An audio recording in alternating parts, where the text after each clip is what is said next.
La team physique est heureuse de vous présenter sa vidéo sur l'axe du QRS.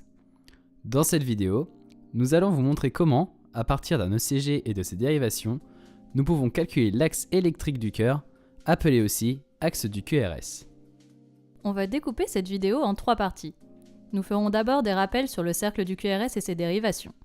Si cette partie ne vous paraît pas utile, vous pouvez aller directement à la deuxième partie, où nous allons vous expliquer comment trouver l'axe du QRS à travers différents exemples.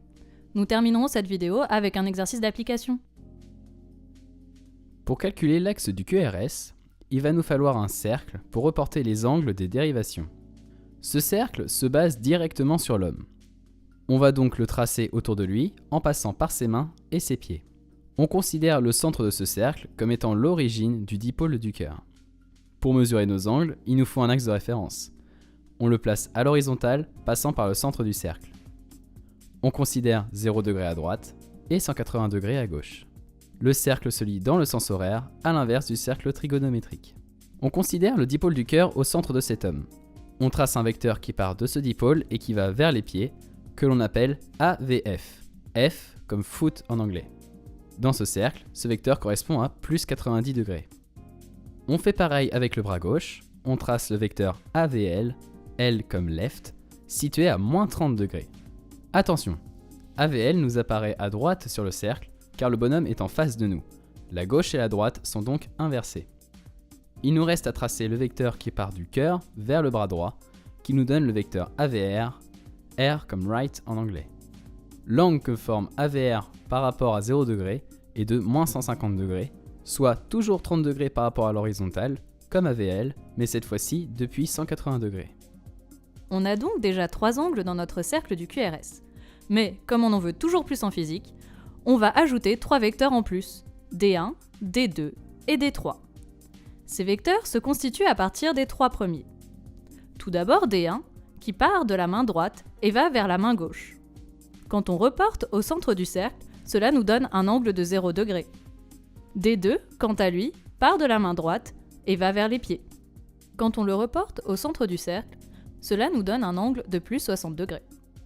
Il nous reste D3, partant de la main gauche vers les pieds.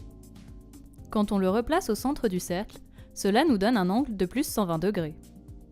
On a donc construit notre cercle du QRS avec 6 vecteurs. Ces vecteurs correspondent à ce que l'on appelle les dérivations sur notre électrocardiogramme. Sur ce schéma, les vecteurs sont dans leur sens dit classique, c'est-à-dire que AVR est à moins 150 degrés, AVF à plus 90 degrés, AVL à moins 30 degrés, D1 à 0 degrés, D2 à plus 60 degrés, D3 à plus 120 degrés. Nos 6 dérivations sont placées sur le cercle. Comme promis, nous allons maintenant voir comment trouver l'axe du QRS. Dans cet exemple, on va calculer l'axe du QRS par la méthode des hachures. Avec cette méthode, on procède par élimination. On hachure les zones où ne se trouve pas l'axe du QRS.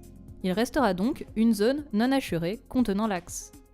La première étape est de prendre la perpendiculaire d'une dérivation, ce qui sépare le cercle en deux. Ici, nos dérivations sont D1 et D2, soit 0 degré et 60 degrés. On commence par s'occuper de D1.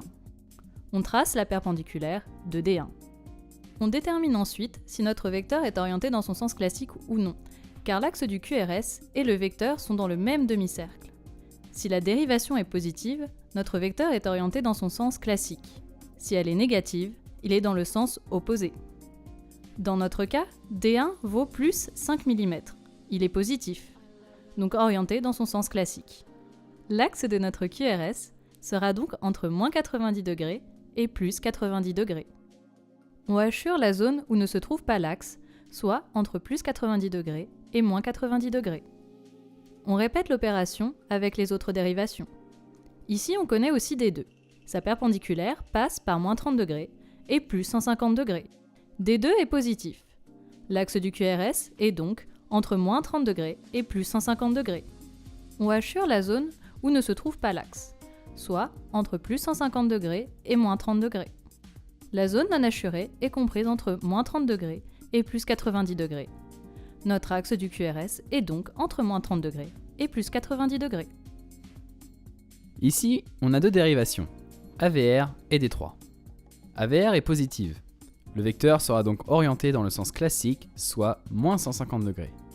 L'axe ne sera donc pas compris entre moins 60 degrés et plus 120 degrés. D3, quant à lui, est négatif. Ainsi, il sera orienté dans le sens opposé au sens classique, soit moins 60 degrés. L'axe du QRS ne sera donc pas compris entre plus 30 degrés et moins 150 degrés. La zone non assurée est comprise entre moins 150 degrés et moins 60 degrés, et le QRS se trouvera dans cet intervalle. On a vu un cas avec des dérivations positives, donc dans le sens classique, et un avec une dérivation négative, donc dans le sens opposé au sens classique. Mais que se passe-t-il quand une des dérivations est nulle? La dérivation est alors à la frontière du positif et du négatif. L'axe du QRS est orthogonal à cette dérivation. Petite parenthèse, on dit que deux droites sont perpendiculaires, mais pour des vecteurs, on dira qu'ils sont orthogonaux. Il ne reste plus qu'à déterminer le sens de l'axe du QRS. Si on prend AVL nul et AVF égale plus 3 mm. Comme AVL est nul, l'axe du QRS sera donc orthogonal à AVL. Il peut donc soit être à plus 60 degrés, soit être à moins 120 degrés. Pour savoir laquelle des deux valeurs est la bonne, on va regarder la deuxième dérivation en s'aidant de la méthode des hachures. Ici, AVF étant positif, l'axe n'est pas entre plus 180 degrés et 0 degrés. L'axe n'est donc pas orienté à moins 120 degrés, mais bien à plus 60 degrés. Avec ce cas particulier d'une dérivation nulle, on peut connaître précisément et plus rapidement l'axe du QRS. Pour le dernier exemple, on va utiliser la méthode des projections. Dans cette méthode, il faut représenter nos vecteurs à l'échelle, en prenant en compte leurs valeurs, mais aussi leurs signes. Dans notre cas, la dérivation D2 est 1,5 fois plus grande que la dérivation AVR. Attention, la dérivation AVR étant négative, elle est orientée dans le sens opposé au sens classique. On sait qu'une projection de l'axe du QRS est orthogonale à la dérivation sur laquelle on projette. On trace donc la perpendiculaire à la pointe de chaque vecteur de ces dérivations, et l'axe est au niveau de leur croisement. À vous de jouer. Maintenant, on va vous proposer un exercice pour vous permettre d'appliquer tout ce que nous venons de voir. Dans cet exercice, on observe sur un ECG une amplitude du complexe QRS de plus 5 mm pour la dérivation D1 et moins 4 mm pour la dérivation AVR. Dans quel cadran est compris l'axe du QRS? Cadran A? Cadran B? Cadran C? Cadran D? Ou cadran E? Je vous conseille de mettre la vidéo sur pause pour pouvoir réaliser l'exercice chez vous. Place à la correction. On va utiliser ici la méthode des hachures. On a deux dérivations, AVR et D1. D1 est positive. Le vecteur sera donc orienté dans le sens classique, soit 0 degré. L'axe ne sera donc pas compris entre plus 90 degrés et moins 90 degrés. AVR, quant à lui, est négatif. Ainsi, il sera orienté dans le sens opposé au sens classique, soit plus 30 degrés. L'axe du QRS ne sera donc pas entre moins 60 degrés et plus 120 degrés. La zone non hachurée est comprise entre moins 60 degrés et plus 90 degrés. Merci d'avoir regardé cette vidéo. Si vous avez des questions, n'hésitez pas à utiliser le forum. La Team Physique vous souhaite bon courage pour le concours.